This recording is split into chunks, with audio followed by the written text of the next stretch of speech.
Wakalaot mga ka-take-care, good morning. Kagigising ko lang. Ayun o. At nakapaghilamos na tayo. So ang gagawin natin umaga ay magkakape syempre. Tsaka mga ka-take-care Subli mata ni Jenny. saan ba ako dapat tumingin? Nagkape na tayo. Magkakape na tayo.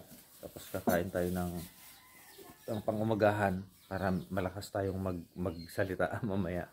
Dahil 2 days ka kami sa Bulino ngayon. Ayun, tinawag ulit tayo ni Ate Nora na sama tayo. So, ito na yung opportunity natin para makapag-vlog ulit.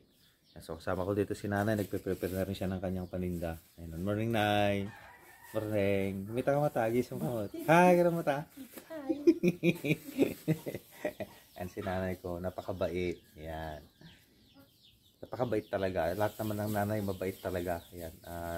Sending love and hugs po sa lahat ng mga nanay dyan. I love you po. Kaya mga ka-take-care, kakape muna tayo tsaka kakain konti ng Subli mata ni subli. Pagkatapos natin kumain konti, didiligan ko pala yung sili ko dun sa likod para hindi siya matuyo. Kain muna tayo mga ka-take-care.